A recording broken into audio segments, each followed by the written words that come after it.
Gracias por seguir junto a nosotros, ya que en Estudios Centrales nos acompaña Héctor Rodríguez, catedrático universitario, con quien en los próximos minutos dialogamos sobre la situación de la educación superior y los retos para la innovación educativa. Señor Rodríguez, gracias por atender esta entrevista con los medios comunitarios. Muchísimas gracias. Estamos pero aquí muy orgullosos de lo que podemos hacer como ecuatorianos frente a la crisis, resilientes, pero sobre todo preocupados por cuánto tiempo más va a retomar el revivir al Ecuador. Y esto significa darle pie a una serie de soluciones, tanto desde la ciudadanía, desde las instituciones, ya no solamente educativas, sino de las instituciones de gobiernos locales y empujar al gobierno nacional a que tome decisiones fundamentales para la mejora del bienestar en una crisis que concurre no solamente lo energético, lo económico, lo social, la seguridad, sin precedentes realmente en la historia del Ecuador. Iniciamos una breve mirada. ¿Cómo se ve la situación de la educación superior al momento? ¿La actual crisis ha denotado que se pudo hacer algo a nivel de innovación educativa?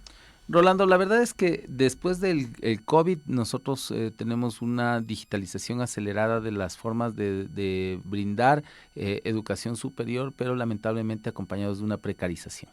La digitalización o la transformación digital de las modalidades de enseñanza-aprendizaje nos han llevado a precarizar muchas veces esos currículums enlatados y tratarlos de empaquetar en formas en las cuales las entidades educativas ven una forma de lucro y no una forma de servicio. Voy a poner un ejemplo. En un instituto técnico-tecnológico que se necesita al menos la mitad del tiempo en la práctica, el resultado por tutoriales es tener profesionales graduados en año y medio con un título, pero sin la experiencia ni la experticia necesaria para brindarle al aparato productivo una inyección de tecnología y de nuevas prácticas que son muy necesarias para incrementar la productividad y la competitividad de nuestras industrias. Entonces esto nos lleva a un problema muy grave, que es plantearnos la función de las entidades de educación superior como un mecanismo de trasladar un acervo productivo hacia la industria y que no lo está haciendo. Según la Comisión Económica para América Latina y el Caribe, CEPAL, el crecimiento económico en la región requiere una inversión significativa en el progreso científico y tecnológico. Pero para alcanzar este objetivo es necesario destinar mayores recursos a la mejora de infraestructura científica y el fortalecimiento del capital humano, algo que al momento Ecuador tiene una debilidad. Ecuador en la educación básica debería destinar al menos el 6% de su Producto Interno Bruto de acuerdo a lo que establece la Constitución. Nosotros no llegamos ni siquiera al 4% del PIB en educación y eso es gravísimo porque la norma constitucional establece claramente el derrotero, la base de una economía que decidió no ser primario extractivista, sino que ser exportadora de conocimiento requiere una inversión sostenida en talento humano y una fuerza de los tomadores de decisiones para que eso suceda. Lamentablemente no está pasando. Nosotros cada vez le echamos como sociedad el guante, digamos, a ese presupuesto de la educación tanto básica, media y lo que es peor, la educación superior. 28 entidades de educación superior en el año 2024 vieron reducidas sus arcas y su asignación presupuestaria fue realmente crítica. Hoy para el año 2025 tenemos un presupuesto prorrogado. ¿Qué quiere decir que el presupuesto sea prorrogado? Es que no va a mejorar la situación de esas 28 universidades y que por la contracción económica del país, que se espera un decrecimiento de al menos del 4% del Producto Interno Bruto, tengamos unas asignaciones paupérrimas, tanto por la preasignación universitaria, que es el fondo permanente denominado FOPEDEUPO, como por el porcentaje de las recaudaciones fiscales, que es la parte complementaria a los ingresos de las universidades, escuelas politécnicas y demás instituciones de educación superior. Pero aquí no únicamente tenemos que hablar de universidades y escuelas politécnicas, tenemos que hablar de la precariedad en la que están los institutos públicos técnicos superiores, en los cuales no se ha completado un mandato de la propia ley, que es tener una escalafón docente, un reglamento de escalafón docente que equipare la carrera del docente en un técnico tecnológico superior con lo que pasa en las universidades. Y tenemos una precariedad total en este rubro, profesores que tienen cuarto nivel, que se han preparado, que han conseguido sus títulos con gran esfuerzo y que intentan devolverle al país una capacidad productiva importante, no son reconocidos con un salario competitivo. Lo que es peor, se los está apartando de sus espacios a su suerte, ya que las, entre comillas, becas que otorga el gobierno nacional hacia estos institutos técnicos tecnológicos de garaje privados,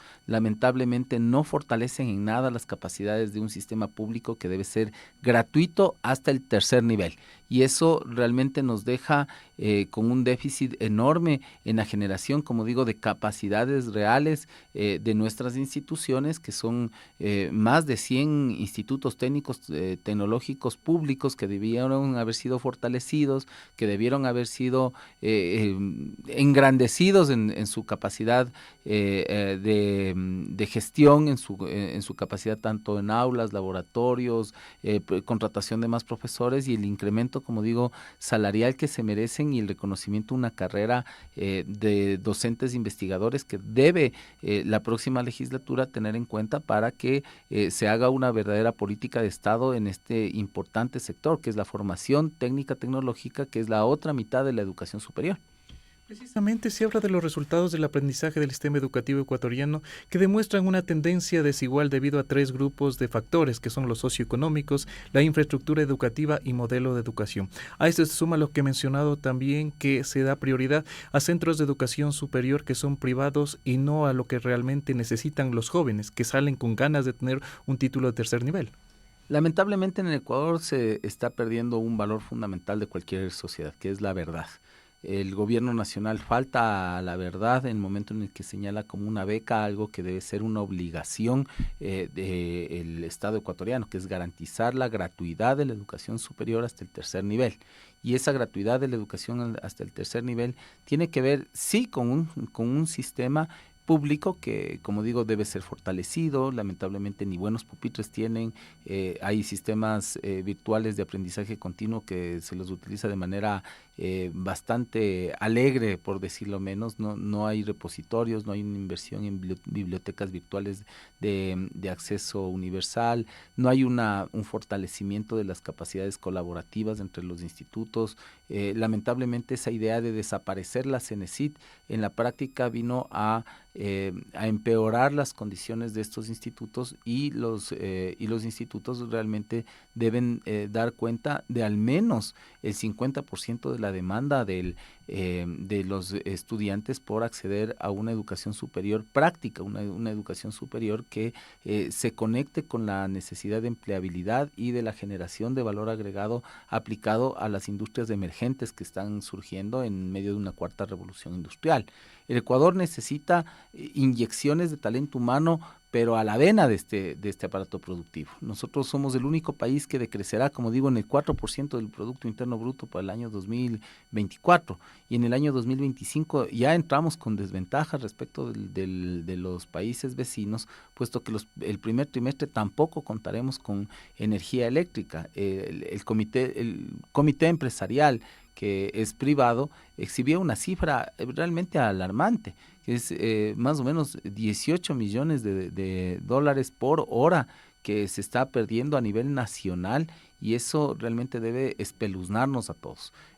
¿Cómo salir de esta crisis? Bueno, haciendo una recopilación de los recursos disponibles, poniendo generación en tierra, convocando a las entidades educativas superiores que tienen profesionales de altísimo nivel para que diseñen los sistemas de ahorro energético, convocar a una minga nacional por el ahorro energético, generar precisamente mecanismos en los cuales los estudiantes se vinculen con esta primera necesidad que tenemos como país, que es superar esta crisis. Y segundo, recuperar la sociedad pacífica que nos merecemos. Pacificar la sociedad significa invertir más en ciencia, en tecnología, en innovación, en arte, en cultura y en deporte. Al momento se habla de alternativas para la innovación educativa. ¿Cuáles deberían ser tomadas en cuenta en este momento donde atravesamos una crisis? Miles de jóvenes también prefieren estudiar en el exterior que seguir aquí una maestría debido a los altos costos. Yo me pregunto realmente, Rolando, ¿cuáles son esos miles de jóvenes y en qué estrato social están los que pueden permitirse estudiar en el exterior? Porque la mayor parte de los ecuatorianos en edad de trabajar no cuentan con ingresos. O sea, vivimos un desangre migratorio no precisamente para ir a estudiar como en otros momentos. Estamos migrando para poder trabajar y llenar la olla de los que quedamos aquí en el Ecuador. Hoy por hoy, menos de 3, hasta hace poco eran 3 ecuatorianos de cada 10 tenían el privilegio de tener un trabajo estable en el país. Hoy son menos de 3, es prácticamente el 28% de la PEA tiene el privilegio de tener un trabajo estable, un ingreso, digamos, digno, de acuerdo a los estándares internacionales, que tenga seguridad social y demás. El resto está precarizado. Y lamentablemente lo primero que se sacrifica ya en una persona en edad de trabajar es los estudios. Y yo realmente más bien me cuestionaría eso de que estamos migrando para estudiar, sino más bien estamos migrando para trabajar, para sobrevivir. Veamos toda esa ola migratoria que está falleciendo, que está siendo despedazada en su moral en el tapón de Darién. Llegan a los Estados Unidos una fracción de los que iniciaron ese viaje migratorio y lamentablemente nos estamos desangrando como sociedad. Yo creo que la salida no está en el plantearnos únicamente la modalidad virtual y cómo metemos en esta historia la inteligencia artificial yo creo que ya se requieren soluciones más estructurales. O sea, en este momento ya no podemos darnos el lujo de decir vamos a una transformación digital de la educación superior o metámosle más recursos a esto. Creo que los problemas que nos convocan hoy son más urgentes. Primero, recuperar la luz, literal.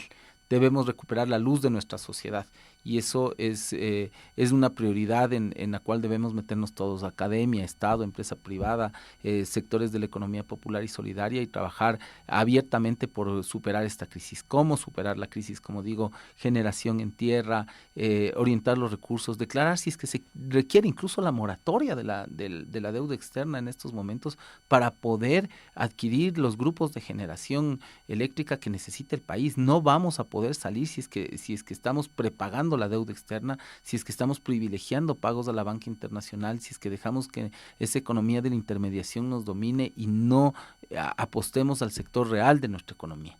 La educación sirve precisamente para generar capacidades productivas y esas capacidades productivas en este momento se están desperdiciando, no solamente como quiteño lo hablo acá, al ver una sociedad realmente triste, al ver una atmósfera contaminada por los motorcitos que saca cada negocio de manera aislada para intentar apalear la falta de generación eléctrica. Yo creo que hoy es el momento de ver el bosque y no ver la plantita chiquita que estaba creciendo. Estamos poniendo en riesgo el ecosistema en conjunto, el ecosistema productivo. Ya no voy a hablar ni siquiera de ecosistema de innovación, porque normalmente a mis alumnos les hablo de cómo mejorar el ecosistema de innovación, cómo Ecuador en los últimos 7 años ha perdido 34 puestos en el ranking de innovación global. Pero creo que en este momento no nos podemos permitir siquiera una agenda de ese tipo. Tenemos que solucionar lo más importante, lo vital. No tenemos servicios básicos, agua potable gracias a los apagones.